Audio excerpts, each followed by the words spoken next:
When was the last time you took a leap of faith, trusting that everything is going to work out? Do you crave growth, or are you merely content with the status quo?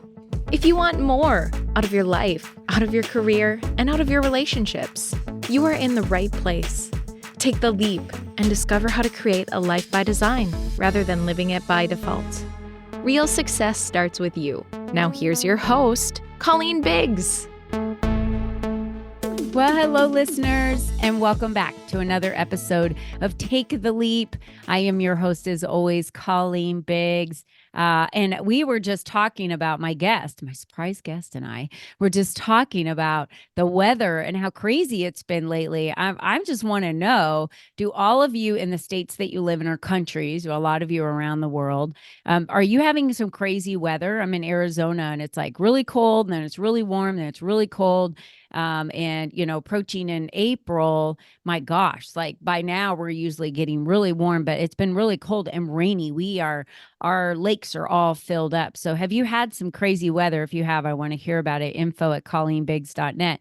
Feel free to email us and let us know like what your crazy weather is, and then we'll mention it on the next show. I love to mention and spotlight people, if you haven't figured out, in the LEAP community. That's what I do, is help get you visibility. So if you want some visibility, email me and I will talk about how crazy your weather has been in your state. But that's not what we're going to talk about today. Yes, there's a weather support system. Then there's a support system for everything in the entire world. So today, Mark J. Carter is with us, and we're going to talk about how to create a support system for your next big idea. How many of you have a new idea or your next big idea? You're like, I really want to do this. I was at an event last night, and one of the ladies standing next to me said, I've been talking about wanting to do retreats forever. And then I'm like, well, summer's coming. Well, then, the holidays are coming. And then I push it off and I push it off. And she's like, I have all these new ideas and then I do nothing with them. Well, today we're going to talk about how you build a support system for that, so that you know what to do with that next big idea. And that's always a big question for so many of you. But before we get to Mark J. Carter today, I do want to thank the sponsor of today's show, Peaceful Living. And why do we allow stress to compound in our lives, affecting our sleep and our daily rituals? Well, the truth is we all live with stress. In fact, our bodies were actually made to help us through stress. But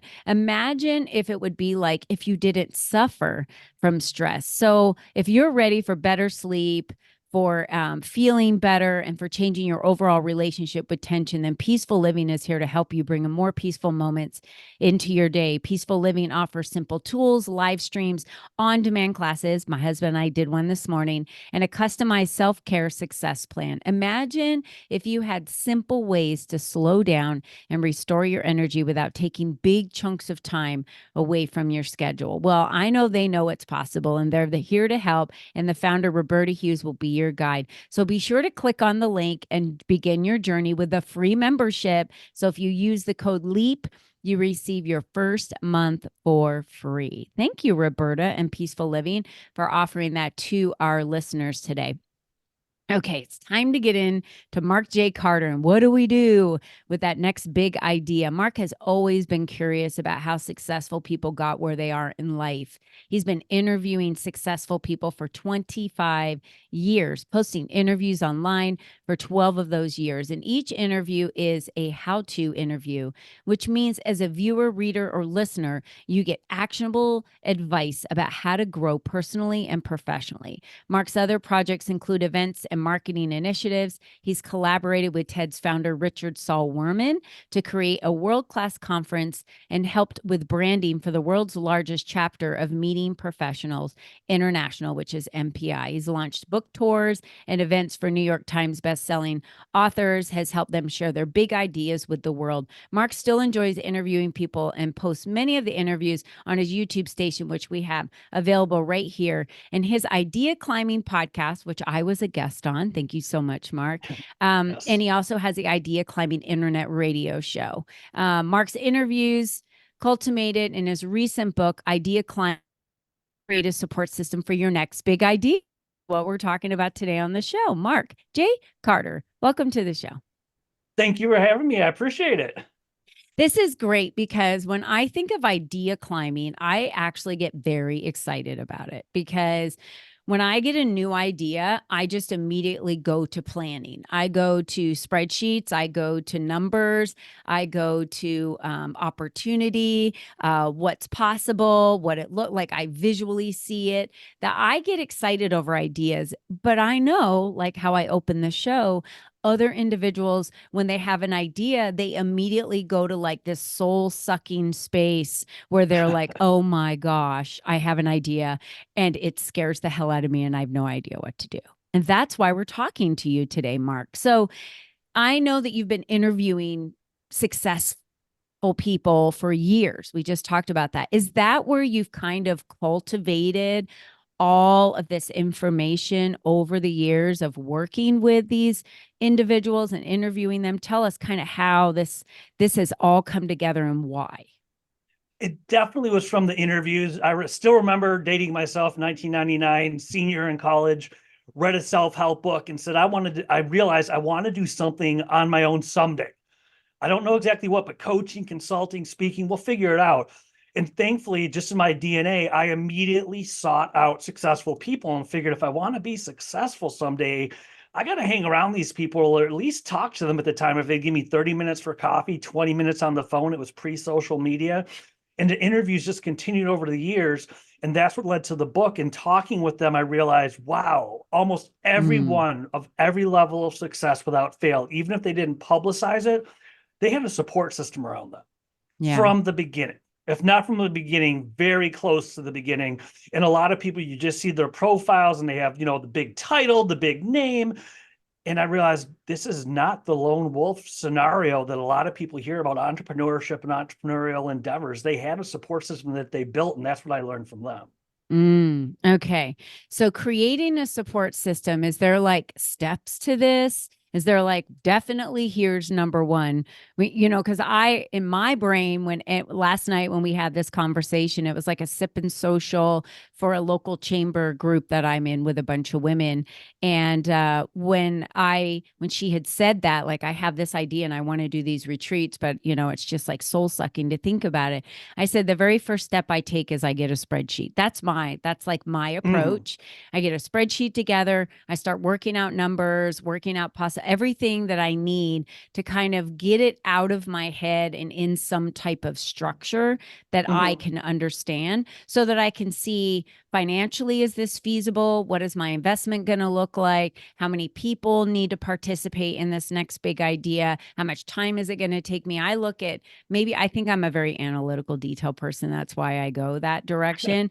But I know there's a lot of people that get an idea and they're like, oh, this would be the funnest idea to just jump off the side of this rock and dive into this water. And they just jump and dive. And I'm like, oh no, I need to know, like, how deep is that water? Has anyone jumped before? Is there a current that's going to pull you? Like, there's a lot of questions I have. So I'm sure you've interviewed and heard and worked with several people that have different scenarios on how they approach it. How would you suggest, in all these years of interviewing people, is there a common factor on how to approach it? Is there a step on how to approach, supporting yourself through that big idea? I think it's, excuse me, I think it's a middle ground. There's definitely the spreadsheet side of things. And I agree with you. And a lot of people I've interviewed, I mean, you put it so eloquently. If you're going to, how deep is the water? Have people jumped before? Very rarely did someone just jump, make it happen, and poof, they're the next big thing. What I found most of them did, what I've done with whether it was the radio show or other endeavors, they started talking about to everybody. That was step one, which can be a little bit counterintuitive depending on the level of, licensing or trademarks, things like that. A lot of people say, well, I don't want someone to steal my big idea. At the end of the day, some of the people that made the biggest impact took a chance and figured, even if they can, especially if it's an entrepreneur and anything to do with services, they shared their big idea with people because you might be able to duplicate what they say or a general idea, but you can't duplicate the person, their network, their enthusiasm, their passion. All of that cannot just be duplicated because you shared. And so many people went out there and they would just talk to everyone. I want to start a retreat. Here's what I'm thinking. Here's my target market. They find people who've done it before and talk to them. And being very open, part of it was vulnerability and being clear, not presenting fake it till you make it. I'm going to have the next biggest retreat in the state. It's going to be this great. Being vulnerable, if you don't know, you don't know. Yeah. And asking people, hey, you've done retreats. I just love to talk to you. Even one thing I found with these people is from when I got started till if I have to talk to someone cold today, is even leading with, look at just 20 minutes on a call. I'd love to talk to you. Why? Because you've done retreats. You've started this type of business. You are a consultant, a coach, whatever it might be. And they put their idea out there into the world to get feedback. And part of that would be, oh, that water is really shallow. Don't jump. Sometimes that does happen. But then they find collaboration partners.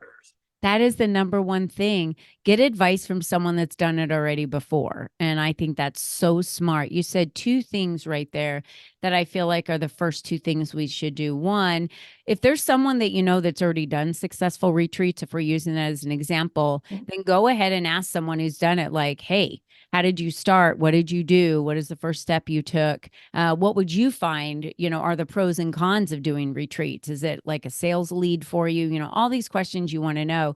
But then the other thing that you said, which was crucial, which is what I do for my entire business, is tell everybody about you. You have to tell everybody about your idea. When I launched the Empower and Elevate conferences, I told everybody about them before I even had a space lined up. They're like, where are you going to have it? I'm like, I think it's going to be in the East Valley, but I'm still looking at space, but this is the date. And this is the date we're going to. So I already had a date and I was telling everybody about it. And they were like, send me the information. I can't wait to find out more about it. So I think you kind of drum up the excitement and tell everyone, and then they start looking for the information. And then when they do see it, it's familiar because you've been talking about it. But that's the number one mistake, Mark, I see people make. They don't tell anybody about what they're doing because tell anybody they can't because no one knows it exists yet. That's the number one thing. They're like, but if I don't tell anybody about my retreat, then I can't fail because if no one signs up, no one knows about it. It's like, you've got it. I always say, tell them all. So throw it on a vision board, cut out a piece of paper, plan it, pick a date, work toward it, put money down, put a deposit down. That really kind of starts the ball rolling on anything, events, retreats, maybe you want to do a business workshop, maybe you want to launch a new product and you have to put money down as an investment. So that's awesome. Tell us a little bit about your book, Idea Climbing. So what does the premise of idea climbing mean? It means you can climb higher together than you ever could alone. And one of the chapters, one of my favorite still things to talk about is mentoring. There's people who will grab you and pull you up and help you achieve your goals. And it starts with what we just spoke about, talking to everybody. And it's about how to recognize them, it gets into bringing people together, mastermind groups, how to hold your own mastermind group, even if it's just 8 people in a one-off. Get 8 people who started a retreat, who are coaches, who are consultants, put them into, nowadays it's a Zoom room or a video chat, and have everyone share great ideas and how to build that support system, how to have live events, mastermind groups, virtual events, virtual mastermind groups. And it does come down to you talk to everyone. And it's like 2 V's with your finger. You start talking to everyone. When you hit the middle arc, you're talking to a ton of people. But the good news is on the other side of the V going towards the center lower side of it, you end up talking to fewer and fewer people who are there to support you. They're there to help you. They know you, they like you, they trust you. So it's not one thing I realized with the book is it's not you're talking to anyone and everyone for the next 10 years. There's a method to the madness. When you find your support system, you talk to fewer people with more meaningful relationships and know, like, and trust exists then. Yes, mastermind groups, essential. If you're creating a support system for your next big idea, I was just on the phone with my client yesterday, and the first thing I said to her was, you need to be emotionally supported through this. Why don't you get your best girlfriends together, some of your best clients you already work with together, have wine at your house one night and throw out all of your ideas and everything you want to do with your business right now, and get what their advice is on how, because they all say, I want to help you. But find out how they want to support you. Let them know all the areas you need support in, and find out how they want to support you through the open house, how they want to support you through the grand opening, how they want to support you in building out the space, and marketing that to everyone, because every single one of them have different strengths. And someone might not paint as well, but they're awesome at getting vendors, for the event, because they have connections. So I think when we put it out there and we even kind of ask for help, people want to step up and help. That feeling we get, Mark, when we help other people, like, really fills our hearts, really warm. Yep. You're denying another person of having that feeling by not allowing them to help you. And so many people out there have great advice. Mastermind number one, I totally agree with that. Napoleon Hill's Think and Grow Rich. We're talking the 30s. He put a mastermind together for himself. And my masterminds have never been more than 7 people when I've put a mastermind together. And I feel like the smaller, the better. And it's just this kind of saturation of information and help and motivation and all of it kind of put together at once. So that's a great way for us to do that. And I love when you said it's about doing it together. And then how you realize that this circle, I call it your social capital, the social capital and the social construct that you're putting together, how important is that for the people that you stay motivated by? Because we really are the circle of people that we're around. We all kind of become very similar. So how important have you found in all these interviews that you've done that people have said you've got to find the right people to be around that maybe challenge you or fueling your success? Is there any words of wisdom on that? Yeah, the biggest thing I learned, and it started with mentoring and then it became goal setting in general, but from dissecting, how did they have a method to their madness? Because you could just have a mastermind group and talk about anything. But I learned the people that really solve problems, you're getting advice, support, and or connections to solve a problem. That is a checklist for your meetings, for your mastermind groups. You have a gap, an experience, ability, connections, things like that. And that becomes your checklist if you have a mastermind meeting, a mentoring meeting, whatever it might be. So you're not going in with just tell me your life story, but guiding the conversation so you get advice, support, and or connections to bridge the gap over the problem you're facing. And that gives, if you only have, say, let's say, again, 20 minutes on a Zoom call or a phone call with somebody, or even just an hour and there's 7 people in the room, that gives you a little bit more focus and just tell me anything. It's like, okay, I'm looking for advice, support, and connections about how to throw my first retreat. That changes the dynamics of your conversations. Beautiful. That's definitely not, if you're driving, don't write this down, but yeah, this is definitely a moment where you can pause the podcast. This is one that you want to write down. And I love that you said that. Repeat it again. It's advice, support, and or connections to solve a specific problem.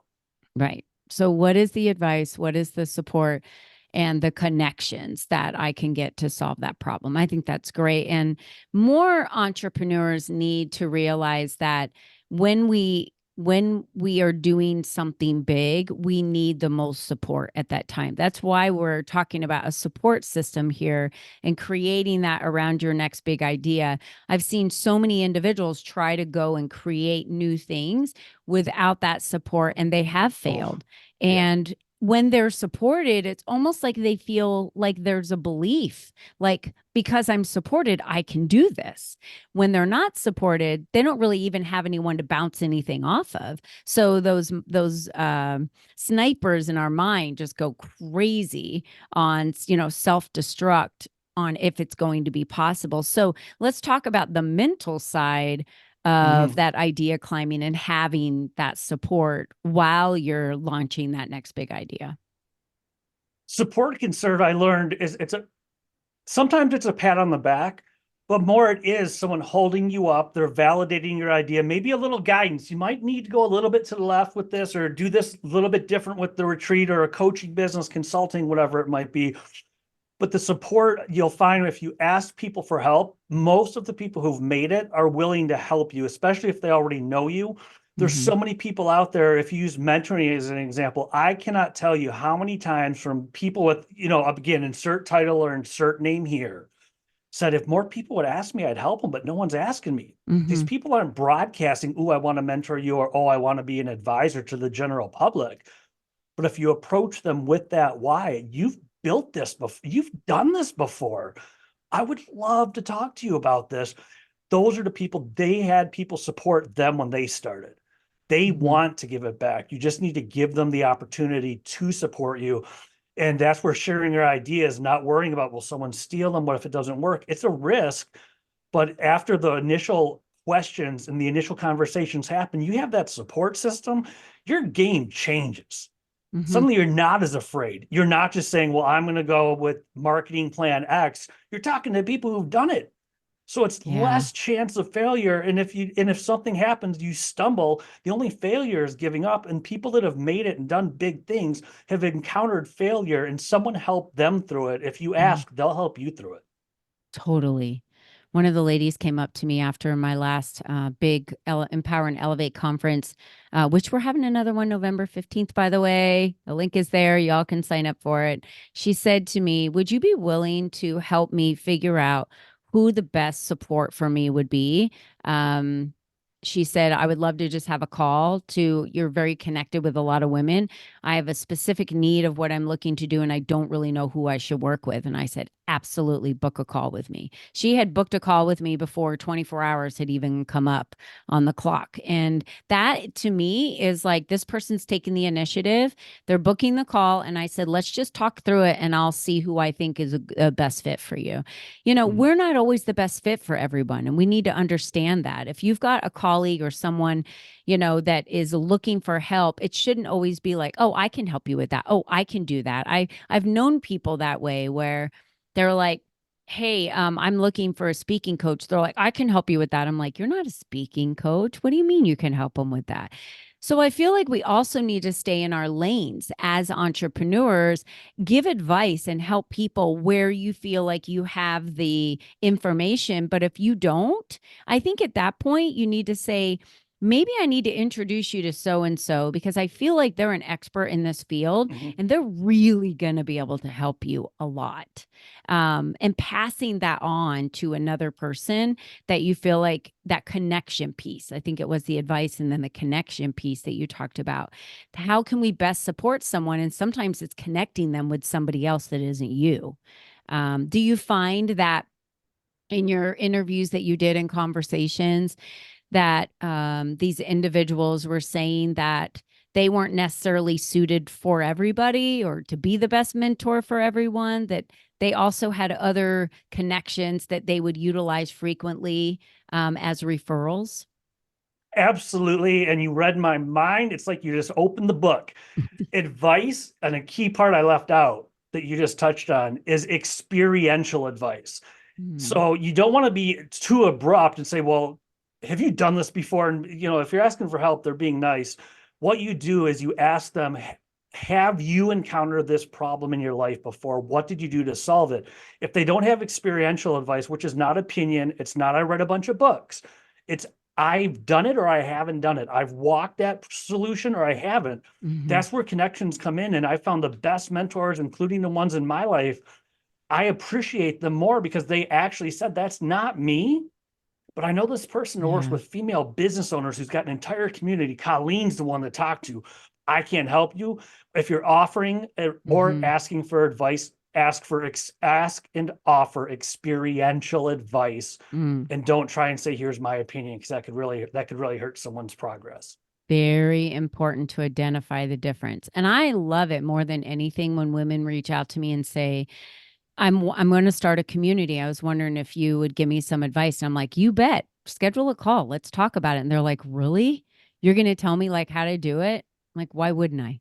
Why wouldn't I want everybody out there to build a community? Because when people are in community, just like neighborhoods, all of our neighborhoods we live in, we're all in Mhm. communities. People feel better. They live healthier, richer, longer lives when they're in community. But I never at any point have it in my mind like, oh, wait a minute, that's competition. It's not competition. It will never be competition because they're not me. I think that's a big piece here. The idea climbing piece is about building the support system around you for your next big idea, your next big idea. It was your idea. You need to do it the way you need to do it, but build the support system of people that are there to support you, that have experience, that have done it before, so that you build it the way you want to build it, but with the support that you know that it's going to be successful, right? It's kind of feels like. Yeah, it's like the formula there. So I guess we need to ask the question to all of our listeners, who's missing right now out of that circle? What mentor is not there? What person is just giving their opinion and not experimental, like actual experiential advice? Like they've done it, they've created it, they've gone through it before. They're going to give you advice one way or the other on the good things, the bad things, the ugly things, right? Do you have those people in your life? And if you don't, start reaching out to individuals. I find that those that are willing to serve first are the ones I want to work with and talk to. People, when I call them and they're like, sure, yeah, you can hire me to do this, whatever. It's like, well, I don't really know enough for me to hire you yet to help me do that. How about we just have the conversation first, and I can decide for myself if, yes, I do think that you know what you say you know, and you're going to be able to teach me. So can we serve first in this support system? And this will be my last question. When you interviewed all of these individuals, and put together this book, how important was service and serving others? The best of the best serve others. Like you just mentioned, maybe they're not broadcasting it. It's not, I'm going to guess it's not on your website. Want to start a female group to empower women and help female business owners? Click here to schedule a call. But if someone approaches you for it, some of the biggest names and the best people I met, I mean, good-hearted people, they're there to serve. And like you said, if they charge for it, most of them would take the approach that you did. Well, let me even see if I'm the person to even help you before we talk about coaching or consulting or retainers. Let me make sure I'm the right person. So many of them did that, and that became their life, is giving back and serving others, because they have the stories that interviewing them. Almost every one of them had that story, at least one, more often than not many, of I reached out and I was just beginning and so helped me and they lifted me up, and I don't even know why they did it. They filled my first event for me or whatever it might be. But the best of the best out there, as far as success goes, almost all of them had servant leadership in their blood. Yes, that's why we're here. Mark, that is one of the best ways for us to wrap up the podcast today. And markjcarter.com is your website. Can they get the book, Idea Climbing, on your website as well? Or is there a link that takes us to Amazon? You can go to my markjcarter.com, has the website and the podcast. If you want to skip, go right to Amazon. It's Idea Climbing, www.ideaclimbingbook.com. Oh, ideaclimbingbook.com. Okay, But we'll have that link for them. has everything there. Perfect. Okay, good. So what should they do when they get to markjcarter.com? What would you like them to do once they get on your website? Right now, go to the podcast button. There's a testimonial there. There's a link for Spotify, all the rest of them. There's a special link just if you want to peruse the episodes on Apple Podcasts. You can do that, but I would definitely say go to the podcast. There's interviews. You're one of my most recent interviews. If you want to watch and or listen to the interview with Colleen, that's one of my top interviews right now. So check out markjcarter.com and just go under podcast. It's the first button on your left. Thank you. So Idea Climbing Podcast, all of my listeners, go subscribe to that. There's so much we can learn from listening to other podcasts. I mean, if learning is beneath you, leadership is way beyond you. Everyone, please remember that. And then go to markjcarter.com, and you can also get his book. You said ideaclimbingbook.com. Ideaclimbingbook.com. We'll have that link for you as well. And Mark J. Carter, I cannot thank you enough for being on today's show. I think support systems are the most important thing for everything we go through. Whether you're a brand new mom, you need a support system. Whether you start a new job, you need a support system. Whether you're starting a new hobby, I could never have gotten my black belt without the support system of my husband, my trainers, my master that was at the dojo. Everything I've ever done throughout my entire life, running, marathons, boot camps, I've always had support of other people. So your support system is what is going to help you create your next big idea. So if you don't believe that, go get the book, Idea Climbing by Mark J. Carter, read through it, subscribe to his podcast at Idea Climbing Podcast. And remember, you're the only you that's ever been. You are the only you that will ever be. Stop putting your dreams on hold. Stop squashing all of your big ideas because you don't know how to do it, or you're afraid, or there's a lot of fear and you don't think you can do it. Get a support system. We just walked over about 5 or 6 things to get started on just for that next big idea. Listen to this over and over and over again. And then when you have a friend that says they have a big idea, but they don't know what to do with it, share this podcast with them because it'll help them through that process. So Mark J. Carter, thank you so much for being on today's show. It was really insightful. Thank you, Colleen. This has been an awesome experience. I appreciate it. Really insightful. Thank you. And to all of you, don't forget, until next time, be you and be strong. Bye-bye for now. Thank you for joining us on this journey of self-discovery, where you learned the tools to create a life by design. Remember, you are the only you there is, and you are the only you that will ever be. Be you and be strong, because you are brilliant, and the world needs you at your best. We cannot wait for you to join us again next time.